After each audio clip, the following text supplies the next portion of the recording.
ధ్యానం చేయడానికి గల ముఖ్య కారణము తండ్రి గారు చెప్పినట్టుగా ఇందులో ఉన్నటువంటి సారాంశం యోహాను భక్తులు ఏం చేశాడండి? ఆయనను ప్రేమించాడు.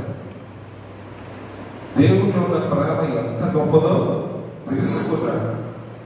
ఆయన కన్నాడు, అంటే చూచాడు, విన్నాడు, ఆయన తాకాడు. ఎందుకంటే ఆయన కోవిడ్లోనే ఎప్పుడు ఆయన ఉన్నాడనే విషయాన్ని మనం ధ్యానం చేసుకుంటున్నాం. కాబట్టి యోహాను భక్తులు గారు ఈ పత్రిక ద్వారా మనకి ఏమి సెలవిస్తున్నాడు?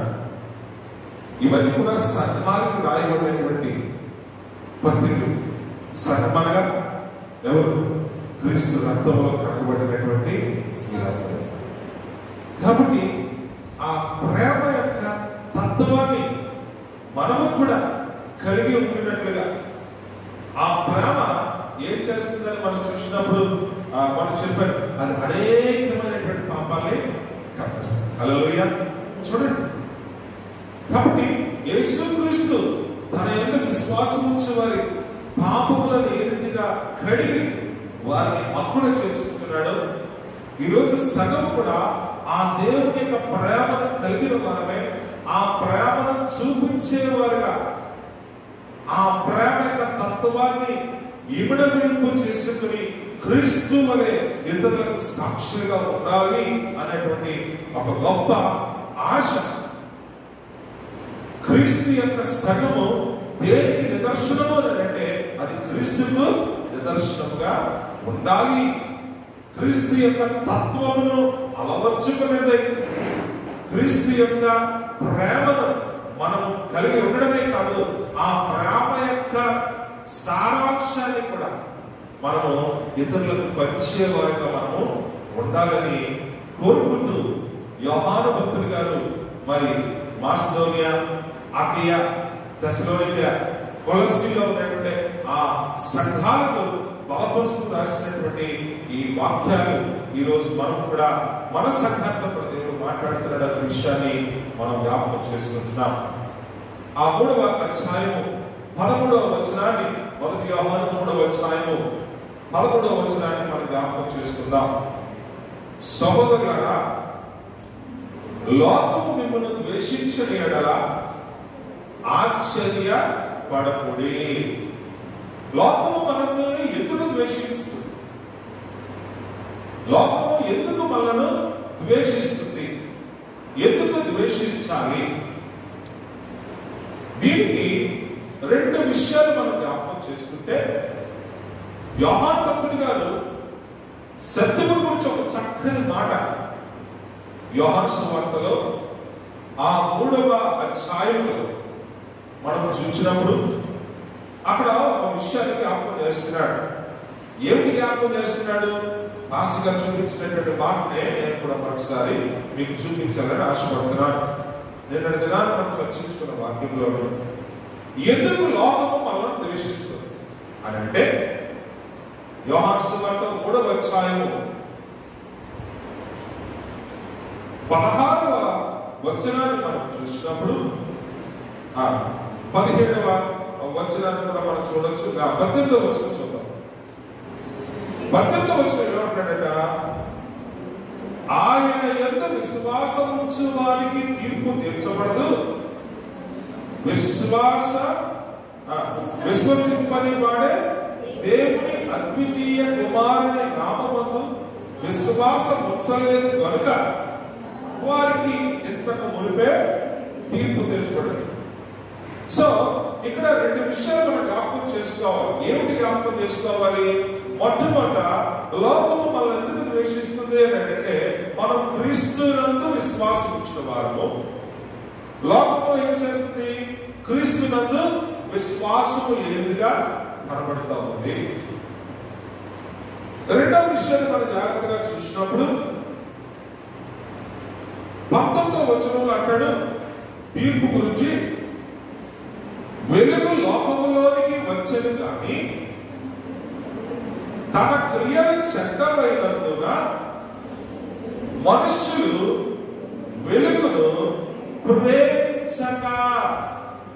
లోకము ఎందుకు మనల్ని ద్వేషిస్తాది అని మనం ఒకవేళ ప్రశ్నిస్తే, మన దగ్గర ఉన్నది వారి దగ్గర లేనిది ఏమిటి అని మనం ఆలోచన చేస్తే, మనము ఈ లోకములో ఉన్న సమస్త పాపమును విడిచిపెట్టుకుని యేసుక్రీస్తు రక్తములో మనల్ని మనము కడుగుకొని ఆయన బిడ్డలుగా ఆయన ప్రేమ పొందుకునే ప్రయత్నంలో ముందుకు కొనసాగుతున్నాం. కానీ లోకం ఏం చేస్తుంది? నిజమైన వెలుగు ఈ లోకంలోకి వచ్చినప్పటికీ ఆ వెలుగైన క్రీస్తుని అంగీకరించక, అంటే అతనిని ప్రేమించక ఎందులో ఉండిపోతుందంటే చీకటినే ప్రేమిస్తాం. దేవుని బిడ్డలు సత్యం ఎరిగినవారు, నేను మీకు మనం చెప్పాను, ఎరిగినవారు, నడిచేవారు, సత్యములకు సాక్షులై ఉన్నవారు, దేవుని ప్రేమించేవారు, దేవుని యొక్క గుణగణములను కలిగినట్టున్నారు. కాబట్టి వారు ఈ లోకంలో అసామాన్యులుగా కనబడతారు. హల్లెలూయా. దేవుని బిడ్డలారా, ఒక సత్యాన్ని మీరు జ్ఞాపకం చేసుకోవాలి. నువ్వు ఏ స్థితిలో ఉండవచ్చు, నువ్వు పేదవాడు అవ్వచ్చు, చదువులేని వాడు అవ్వచ్చు, దిక్కులేని వాడు అవ్వచ్చు, లేకపోతే లాజరు వలె అడుక్కుని బ్రతికేవాడు అవ్వచ్చు, ఎవరికన్నా అవ్వచ్చు, ధనవంతుడికన్నా అవ్వచ్చు, గొప్ప అధికారులన్నా అవ్వచ్చు. కానీ మనం ఎవరిని కలిగి ఉన్నామంటే క్రీస్తుని కలిగిన వారు. ఎందుకు అంటే పాపమునకు నాకు వద్దు అని పాపమును సిలువ వేసి ఆయన రక్తంలో కడగబడిన వారిగా ఉన్నాం. కాబట్టి ఈ రోజు మనము యేసుని ప్రేమించి వారిగా ఉంటున్నాము. అందులో మనకేం గుర్తుకొచ్చిందంటే, ఏదైతే మనల్ని నాశనం చేయడానికి చూసిందో ఆ పాపాన్ని ఇప్పుడు మనల్ని ద్వేషించే వారుగా, పాపాన్ని ద్వేషించేవారుగా ఉన్నాం. ఇక్కడ కూడా మీకు క్లాస్ లో చెప్పిన మాట జ్ఞాపకం చేస్తాను. ఈ దేవుడు పాపాన్ని ద్వేషిస్తాడు, పాపిని ప్రేమిస్తాడు. ఏం చేస్తున్నాడంటే దేవుడు పాపాన్ని ద్వేషిస్తున్నాడు, పాపిని ప్రేమిస్తున్నాడు. ప్రేమిస్తున్నారా? ఇది మనం అర్థం చేసుకోగలిగితే ఒక్కడు కూడా మనకి శత్రువు కాదు. వీడికి మనకి పడదు, వీడి గిట్టడవాడు, వీడి చెడ్డవాడని ఏ క్రైస్తవుడు కూడా ఇతరులని అసహించుకోడు. ఎందుకు అంటే క్రీస్తు యొక్క ప్రేమ అతన్ని ఏం చేస్తుందండి? బలవంతం చేస్తుంది. ఒక్కడిని పోగొచ్చుకున్నా వాడు నాశనానికి వెళ్ళిపోతాడేమో, అందుకని నాశనానికి పోయే వారిని మనం ఏం చేయాలండి? అగ్నిలో నుండి లాగేసినట్టుగా వారిని లాగేయడానికి దేవుని బిడ్డలు ఎప్పుడు కూడా ప్రయత్నం చేస్తూ ఉంటారు. అదే ప్రేమ తత్వముతో నిండిపోయినటువంటి దేవుడు. కానీ ఎందుకు లోకం మనం ద్వేషిస్తుంది అని అంటే, వారు ఏం చేస్తున్నారు అంటే, వారు తమ క్రియలు చెడ్డమైనందున మనుషులు వెలుగును ప్రేమించారు. కాబట్టి ఎదుటివాడు వాడి జీవితంలో మంచిని కానీ లేకపోతే వాడు అనుసరించేటటువంటి పనులన్నీ కూడా చెడ్డలు. కాబట్టి ఆ చెడు పనులతో నిండిపోయినటువంటి మనిషి ఏం చేస్తూ ఉన్నాడు? సత్యమును అర్థము చేసుకోలేక చీకటిలోనే బ్రతుకుతూ వచ్చినటువంటి వెలుగును ఏం చేస్తున్నాడండి? తోసి వేసుకుంటున్నాడు. కాబట్టి అక్కడ ఏమైందంటే, దుష్కార్యము చేయి ప్రతివాడు వెలుగును ద్వేషించును. లోకము మనల్ని ఎందుకు ద్వేషిస్తుంది చెప్పండి? దుష్కార్యము చేసే ప్రతివాడు కూడా దేన్ని ద్వేషిస్తాడంటే వెలుగును ద్వేషిస్తాడు. కానీ సత్యము కొరకు అన్వేషించేవాడు ఎప్పుడు కూడా వెలుగును ద్వేషించు. మామూలుగా ఆఫీస్ నుంచి ఆఫీస్కి వెళ్ళిపోతున్నప్పుడు తను చెప్పారు, ఒక ఆఫీసర్ ఉన్నారు, ఆయన పేరు గుర్తులేదు కానీ ఆయన ఎప్పుడు కూడా అమ్మకి ఒకే మాట, ఆయన బ్రాహ్మణ, అమ్మా జయ నీలో ఉన్న దేవుడికి నమస్కారం. హల్లెలూయా.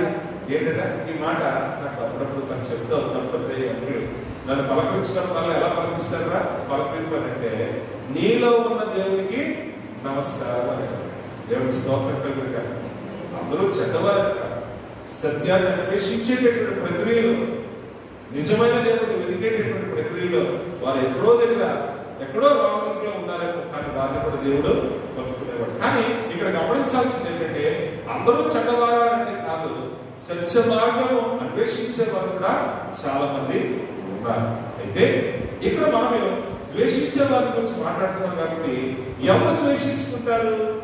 దుష్కార్యం చేసేవాడే ద్వేషిస్తారు. దుష్కార్యం చేయి ప్రతివాడు వెలుగును ద్వేషించును, తమ క్రియలు దుష్క్రియలుగా కనబడకుండానట్లు వాడు వెలుగునందుకు. ఇక్కడ ఎందుకు మనల్ని ద్వేషిస్తున్నారంటే బట్టబయలైపోతే పరిస్థితి బాగోదు కాబట్టి దగ్గరికి రానివ్వకుండా వచ్చేస్తేనే మంచిది. వీరితో మనం ఏమంటున్నామంటే కీర్తనకారుడు ఒక అధ్యాయంలో చెప్పినట్టుగా ఏంటంటే దుష్టులు, పాపులు, అపహాసకులు.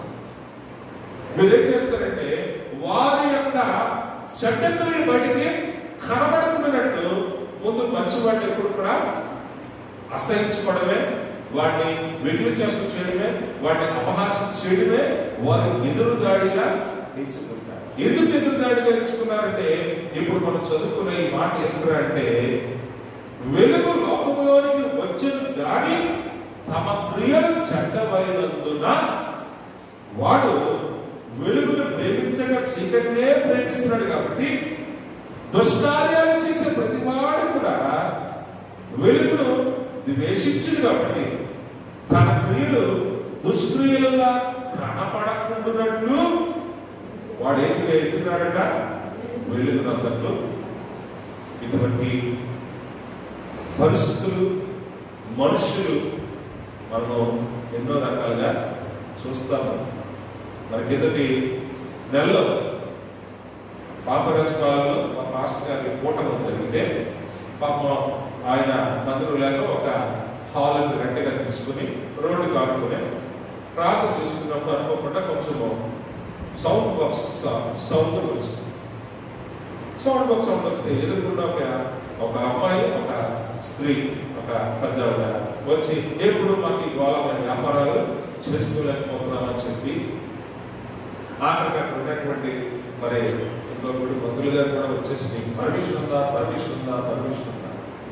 వారు ఎందుకు ఆ దేవుని మాటలను వినడానికి కూడా ఇష్టం లేకపోతున్నారంటే వారి విశ్వాసాలు ఎలాగైనా ఉండొచ్చు, కానీ ఒక్కసారి ఆలోచించేటటువంటి మనస్తత్వాన్ని మాత్రం వాళ్ళు పెట్టుకోలేకపోవడం వల్ల వెంటనే వచ్చి ఆటంకపరచడానికి వారు అక్కడ ప్రయత్నం చేసినప్పుడు వెంటనే నేను వెళ్ళి ఒక గంట జరిగే ప్రార్థన కోసం ఎంత అనర్థం అవసరం అమ్మా, మేము సౌండ్ తగ్గించుకుంటామండి, మీకు ఇబ్బందిగా ఉండదు, మీరు వెళ్ళి మీ వ్యాపారం మీరు చేసుకోండి. లోకంలో అనేకమైన పరిస్థితులు మనల్ని ఏం చేస్తారంటే అప్పుడప్పుడు ఒక్కొక్కసారి మనకి ఎదురుదాడి చేస్తూ ఉంటాయి. అయితే ఈరోజు దేవుడు మనలను ఏ రీతిగా ఉండాలని ఆశపడుతున్నాడు, ఆయన సంఘము, ఆయన రక్తం అనే విలువ పెట్టి కొనబడేటువంటి ఆయన సంఘము ఏ రీతిగా ఉండాలని మనం ఆశపడుతున్నాడు అంటే ఆయన సంఘము క్రియలు కలిగిన, క్రియలు చేసే సంఘముగా, క్రియలు కలిగినటువంటి సంఘముగా ఉండాలని కోరుకుంటున్నాడు. మనం కూర్చుని వినేవారుగానే ఉండకూడదు, విన్న దానిని మనం చేపట్టి దాని ఆచరణలను అనుసరించేవారుగా మనం ఉండాలని మరి ఈరోజు యోహాను భక్తుడు గారు మన సంఘంతో మాట్లాడుతూ ఉన్నాడు. అందుకనే లోకం మిమ్మల్ని ద్వేషించిన ఎడల మీరు ఏమైపోతాడు, ఆశ్చర్యపడకండి. ఇదే సమయంలో ఇంకొక మాట కూడా నేను మీకు చూపించాలని ఆశపడుతున్నాను. మీ అందరికీ గుర్తు రావాలి, ఇప్పటికే మత్తయి సువార్త 5వ అధ్యాయం ఆ కొండ మీద ఆయన చేసినటువంటి ప్రసంగంలో నిన్నటి దినానే అనగా శనివారమే ఈ వాక్యాన్ని జ్ఞాపకం చేశారు పాస్టర్ గారు.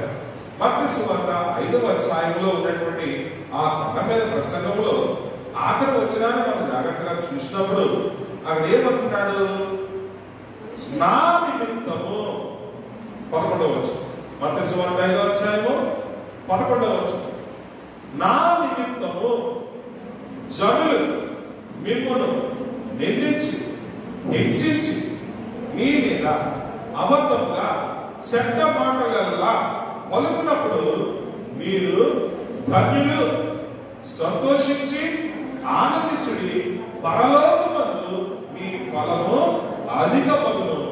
ఈలాగున వారు మీకు పూర్వమందుండిన ప్రవక్తలను కూడా హింసించారు. ఎందుకంటే సత్యము వినేటటువంటి చెవులు కానీ అంగీకరించే మనస్సు కానీ వారికి ఉండదు.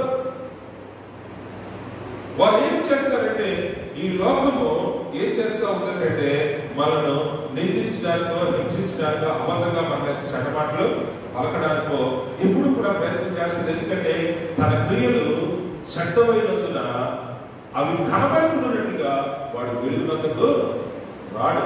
దీన్నే మనం ఏమంటామంటే ఎదురు దాడి. చేసిన తప్పులను ఎవరు ఒప్పుకోరు, కానీ ఎక్కడ వీడొచ్చి ముందు మనలో నేరం అవుతాడు అని ముందే మనం వాటికి ఏం చేస్తాం? మన ఇదే ఒక వింత జరిగింది. బాధపడే వాళ్ళు ఒకరైతే బాధ పెట్టారని ఏడ్చుకున్నవాడు ఇంకోడే. ఆఖరికి ఇప్పుడు అదే మాట నిన్న చర్చి ముందు వచ్చి ఒక ఇద్దరు బండి మీద బాబు బాబు ఫలానా వారు ఇల్లు, కానీ ఆ ఇంటికి గల మనిషి పేరు వాళ్ళకి తెలియదు. ఇంతకీ నేను అప్పుడే గేటు బయట దాటి బయటకు వస్తున్నాను. ఇంతకీ ఏమిటయ్యా మీకు ఎవరు కావాలి, ఎవరి కోసం వెతుకుతున్నారంటే ఇదిగో సార్ ఇలాగంట సార్, అలాగంట సార్, ఇలాగంటే ఆ ఫోన్లో ఒకరు చెప్తూ ఉన్నాడు. కానీ ఆ మనిషి ఎవరు ఆ పేరు చెప్పాలి. కానీ ఆ మనిషి నాకు వెంటనే అర్థమైపోయింది. ఎందుకీ ఆ మనిషి గురించి నేను చెప్తున్న మాట ఏమిటంటే, ఈ మనిషి అందరికీ చెప్తూ తిరుగుతున్న మాటలే ఈ మనిషి వీళ్ళు కూడా చెప్తున్నారు. ఏమిటంటే నన్ను వదిలేసి వెళ్ళిపోయారు. అప్పుడు నేను ఆశ్చర్యపోయాను. ఓహో, లోకంలో అసలు జరిగింది ఇదైతే ఈ మనుషులు చెప్పుకుంటుంది ఇంకోట. ఎవరు విడిచిపెట్టేశారు, ఎవరు నన్ను వదిలి వెళ్ళిపోయారని చెప్పుకుంటూ బతుకుతున్నారు. అది విని నేను ఆశ్చర్యపోయాను. ఇది లోకంలో చెడ్డవారి క్రియలు బయలుపడే పరిస్థితి. అన్యాయం అయిపోయింది ఒకరైతే, అన్యాయం అయిపోయిందని చెప్పుకునేవాడు మొడబడిగా కనపడుతూ ఉన్నాడు. వెంటనే గమనించి నాకు అర్థమై ఎక్కడో కాదు ఒక రెడ్డి నేను చూపిస్తాను. కానీ చెప్పుకునే సాక్ష్యాలు ఎలా ఉన్నాయంటే అబద్ధపు సాక్ష్యం. చర్చకోకముందే ఆ పరిస్థితి చూసినప్పుడు, ఆ విన్నప్పుడు నాకు అర్థమైపోయింది జరిగింది ఒకటే నాకు తెలుసు, కానీ ఇక్కడ చెప్పుకుంటూ బతికేస్తుంది మాత్రం ఇంకోటి సత్యం. పోలే తప్పదులే, ఈ లోకంలో ఇవన్నీ జరగాల్సిన. వెంటనే వారికి చూపించి నేను వెళ్ళిపోయాను. కాబట్టి ఈరోజు ప్రియమైన దేవుని బిడ్డలారా, మనం జాగ్రత్తగా అర్థం చేసుకోవాల్సిన విషయం ఏమిటి అని అంటే, లోకం మనల్ని ద్వేషిస్తుంది. దేనికి ద్వేషిస్తుందంటే మనము వెలుగునందుకు వచ్చి మన చీకటిని మనము విడిచిపెట్టుకున్న వారము. అంతేకాకుండా వెలుగును ప్రేమించి ఆ వెలుగులో ఉన్నటువంటి లక్షణములను, ఆ వెలుగులో ఉన్నటువంటి మంచి ఫలములను, దాని గురించి ఏమన్నాడండి, సత్యవంతుడు అని ఆ 11వ వచనంలోకి మనము వెళుతూ ఉన్నప్పుడు సత్యవంతుడు అన్న మాట గురించి వెళ్ళిపోయాం. సరే, మొత్తానికి సత్యవంతుడిగా, మంచివాడిగా, మంచి గుణగణాలతో దేవునికి ఇష్టమైన బిడ్డగా మనల్ని మనం మారుతూ, మనల్ని నడిపించుకుంటూ మనం ముందుకు వెళుతూ ఉంటుండగా లోకము ఈ రీతిగా మనల్ని ద్వేషిస్తూ ఉన్నప్పటికీ ఇక్కడ యోహాను భక్తుడు అంటాడు, మీరు ఆశ్చర్యపోవద్దు. ఎందుకంటే ఆనాడు యేసు చెప్పిన మాటలు మీకు జ్ఞాపకం చేస్తున్నాను. మీ మీద అబద్ధముగా మీకు చెడ్డమాటల్లా పలుకున్నప్పుడల్లా మీరేం చేయమంటాడండి, ఆనందించండి. ఎందుకు ఆనందించమంటాడంటే దేవునికే మహిమ అని చెప్పుకోండి. హల్లెలూయా. ఏంటంటాడు, దేవునికే. ఇలా చెప్పుకోవడం వల్ల నీ మనసుకి నెమ్మది. రెండోది ఏమంటాడండి, పరలోకమందు మీ ఫలము అధికము. ప్రియమైన దేవుని సంగమా, దేవుడు తన యొక్క ఉద్దేశాన్ని తన బిడ్డల పట్ల ఎంత చక్కగా వ్యక్తీకరిస్తున్నాడు. విడిచిపెట్టిన దాన్ని మళ్ళీ మనము కొట్టకుండానట్లుగా మన భాషలో చెప్పాడు, మనము దేవునికి ఎటువంటి జనాంగం అంటే ప్రతిష్ఠిత జనాంగముగా ద్వితీయోపదేశకాండలో మాట చూపించి, దాన్ని మొదటి పేతురు గ్రంథం 1:19 అంటాడు కదా, మీరు దేవుని కొరకు ఏర్పరచబడినటువంటి ఆయన జనాంగము, పరిశుద్ధ జనాంగము అని అంటున్నాడు. దేవుని సొత్తైన ప్రజలు అని అంటారు. కాబట్టి లోకంలో ద్వేషము ఈ దినాల్లో కామనే. కానీ మీరు ఆశ్చర్యపోవద్దు, అలాగని కృంగిపోవద్దు, అలాగని భయపడిపోవద్దు. మీరు ఏ రీతిగా ఉండాలి అంటే దేవుణ్ణి మహింపరిచే వారిగా ఉండాలి. అలా ఉన్నప్పుడు పరలోకమందు మీ ఫలము. సరే, ఇప్పుడు మనము ముందుకు వెళదాం.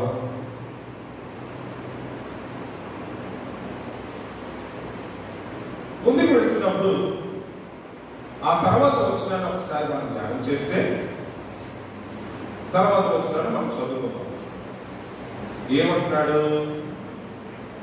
మనము సహోదరులను ప్రేమించుచున్నాము కనుక మరణములో నుండి జీవములోనికి దాటి ఉన్నామని ఎరుగుదుము.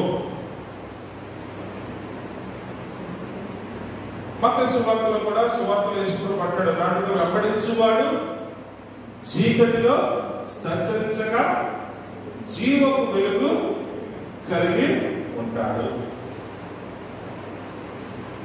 వాడు జీవపు వెలుగు కలిగి ఆ జీవపు వెలుగులో ఉన్నటువంటి ఫలాలు, మాస్టర్ చెప్పారు, మనకి ఏం చెప్పారు? ఫలాలు వెలుగులో ఏమున్నాయి?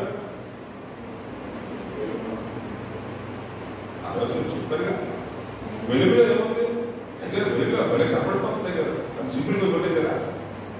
వెలుగు ఫలాలంటే, వెలుగు అంటే వెలుగులో ఏముంటాయి? ఆత్మ ఫలాలు. హల్లెలూయా! ఏముంటాయండి? దేవుడి బిడ్డలు సంప్రాప్తించుకునేటటువంటి ఆ దేవుని యొక్క లక్షణాలే మనం గల్తీ రాసిన పత్రిక 5వ అధ్యాయంలో ఆత్మ ఫలాలుగా మనము చూస్తున్నాం. ఆ ఫలాలతో నింపబడిన వారే అంటే అర్థం ఏంటి?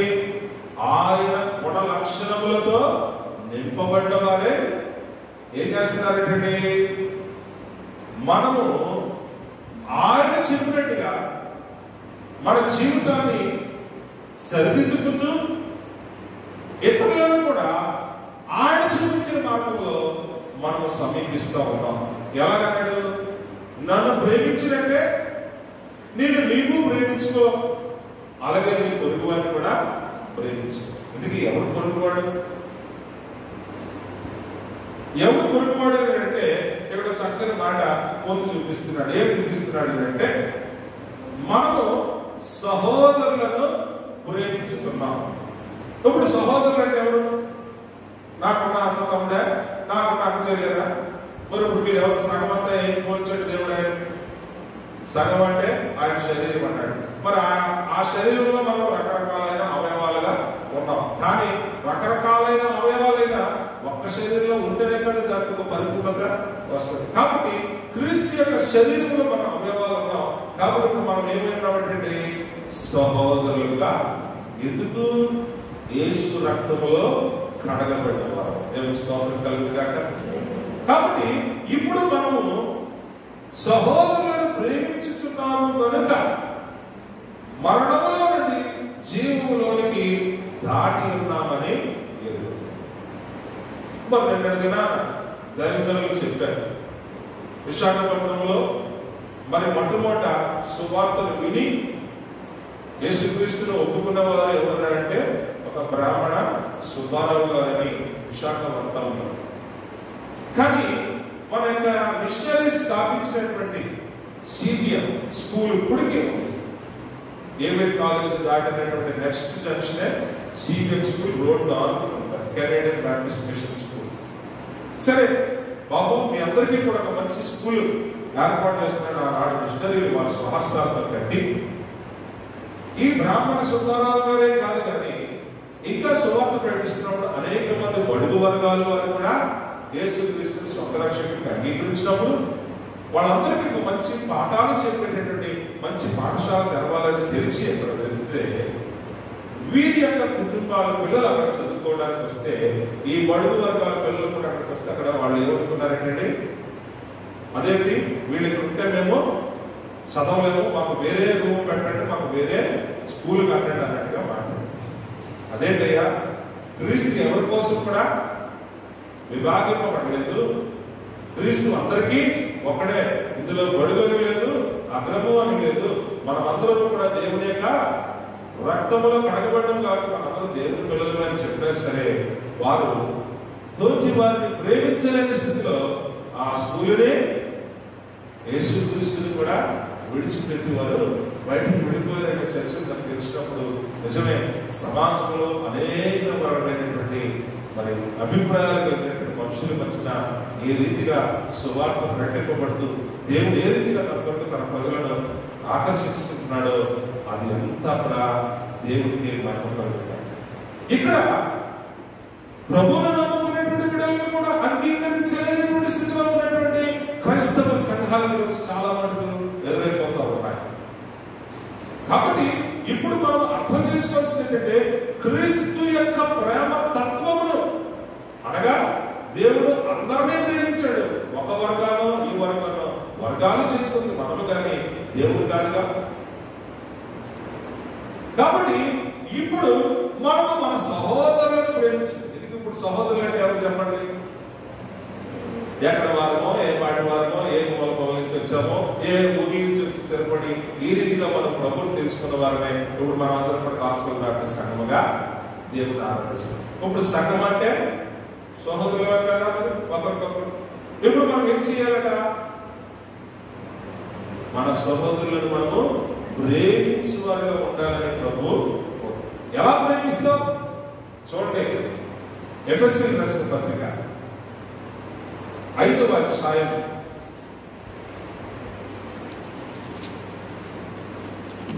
15వ వచనం చూడండి. ఎలా ఎంత చక్కని మాటలు. సమయం అయిపోయింది, నేను ముగిస్తాను. దినములు చెడ్డవి కనుక మీరు సమయాన్ని పోనివ్వకుండా సద్వినియోగం చేసుకుంటూ జాగ్రత్త పెట్టారా. ఇది సంఘంతో మాట్లాడుతున్నటువంటి మాటలే తప్ప అన్యులతో మాట్లాడే మాటలు కాదు. ఇవి అజ్ఞానుల కాక జ్ఞానుల వల్ల నడుచు. ఇప్పుడు దేవుడు మనకి తన యొక్క వాక్కులు ఇచ్చాడు లేదు. ఆ వాక్కును మనం పఠించాలి. అందుకనే మేము ఎప్పుడు కూడా మీకు వాక్యాన్ని వినిపిస్తున్నప్పుడు మీరు ఇంటికి కూడా ఏం చేయాలంటే వాక్యాన్ని ధ్యానించే వారికి ఉన్నారు. అది మీకు మీ హృదయాన్ని పట్టుకుంటుంది. కాబట్టి అజ్ఞానుల వలె కాకుండా జ్ఞానుల వలె నడుచుకుంటూ జాగ్రత్తగా మిమ్మల్ని మీరు చూసుకోండి. ఎవరు చూసుకోమన్నాడు? ముందు నిన్ను నువ్వు జాగ్రత్తగా చూసుకో. తర్వాత ఏమన్నాడు? ఎందు నిమిత్తము మీరు అవివేకులు కాక. మరి అవివేకులే కాదు. ఇలాంటి పనులు సంఘంలోనే చేస్తే వాటిని ఏమంటాం మనం? మూర్ఖులు, అవివేకులు అని అంటాం. అన్ని తెలుసుంటూ కూడా తప్పు చేసుకోండి ఏమంటాం మనం? అవివేకి అని. కాబట్టి అలా ఉండకుండా దేవుని యొక్క చిత్తమును గ్రహించుకుంటూ మరియు నీకు అనవసరమైన విషయాలు మరి ఆ సంఘములో ఉన్నటువంటి ఆ పరిస్థితులు నాకు చూపిస్తూ ఉన్నాడు. కానీ ఏమంటున్నాడు ఆఖరిలో?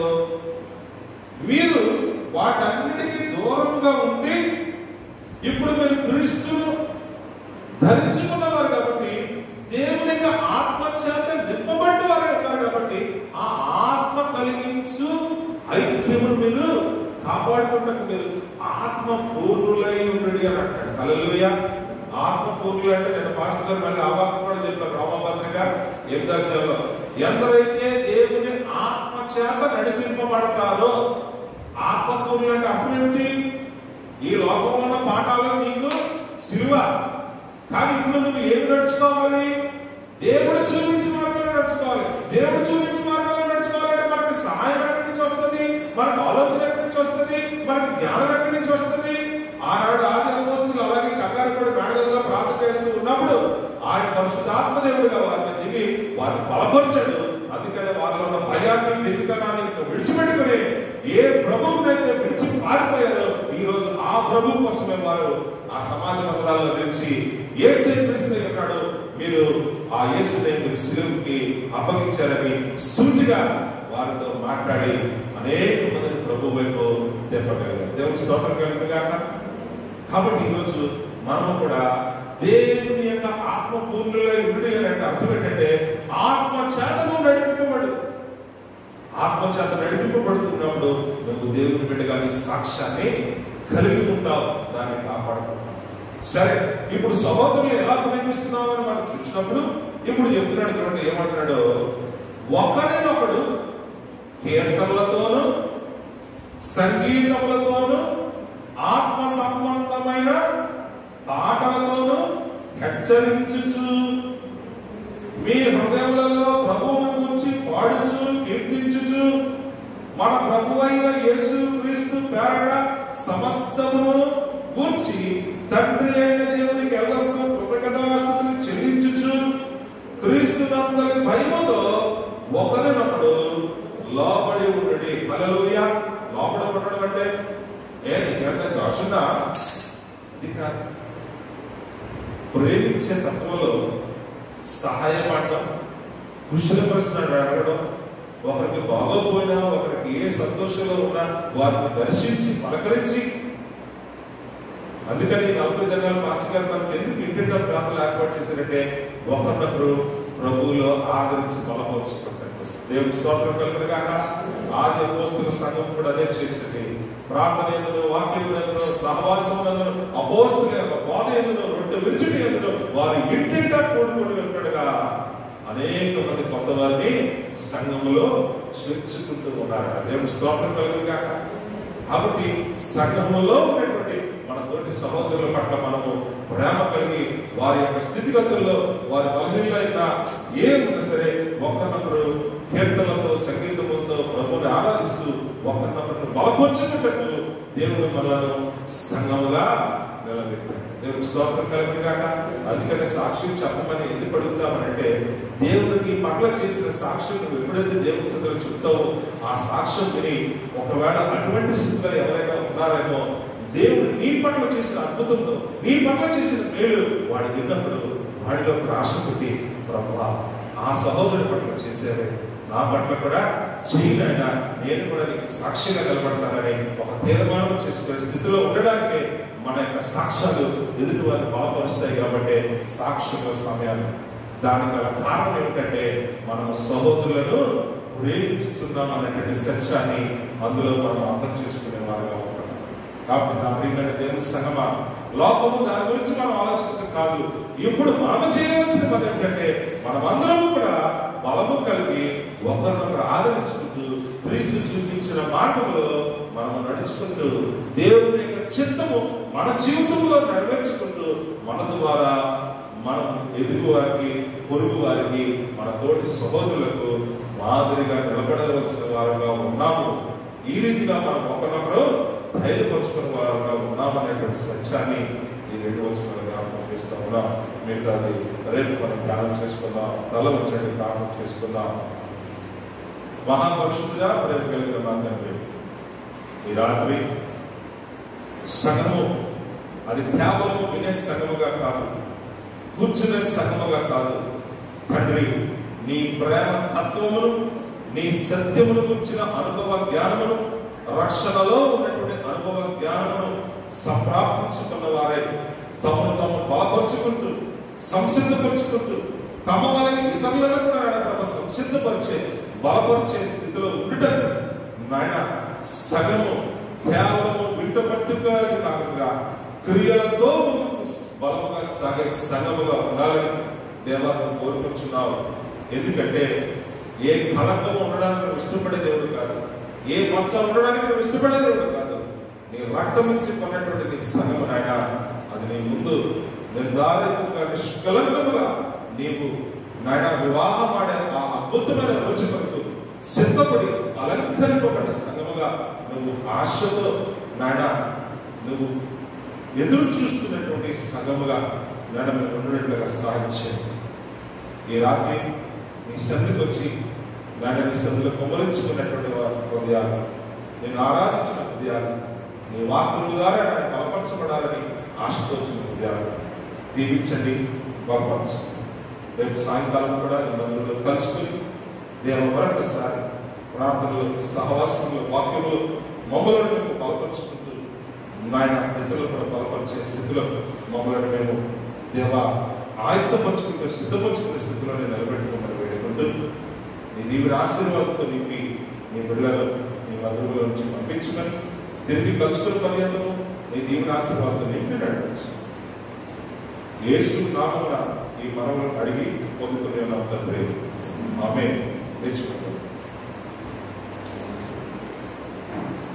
పరలోకమందున్న నా తండ్రి, నీ నామం పరిశుద్ధపరచబడును గాక, నీ రాజ్యం వచ్చును గాక, నీ చిత్తం పరలోకమందు నెరవేర్చినట్లు భూమి యందును నెరవేరుగా. మాకు కావలసిన ఆహారం నేడు మాకు దయచేసి, మా రుణస్థులను మేము క్షమించిన ప్రకారం మా రుణులను క్షమించి, మమ్మ శోధనలకు లేకుండా వీడి నుంచి తప్పించుము.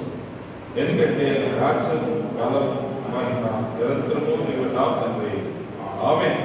తొట్టిల్లకుండా మిమ్మల్ని కాపాడుటకు, తన మహిమ ఎదుట మిమ్మల్ని పరిశుద్ధులుగా నిర్దోషులుగా నిలవబెట్టుకుంటకు మన పరమ తండ్రి అయిన దేవుని ప్రేమ, మన రక్షకుడు, మన విమోచకుడు, మన కాపరి, మన అన్నయ్య యేసుక్రీస్తు ప్రభువు యొక్క కృప, ఆదరించి బలపరిచి ధైర్యించి ముందుకు నడిపించే పరిశుద్ధాత్మ దేవుని సహాయము, ఆయన కాపుదల కూడొచ్చిన యవనస్తులకు, స్త్రీలకు, సహోదరులకు, మన సంఘములకు, మన చెరుకుషోడ గ్రామ ప్రజలందరకు, సకల పరిశుద్ధులకు సదా తోడేండి కాచి కాపాడి నడిపించును గాక.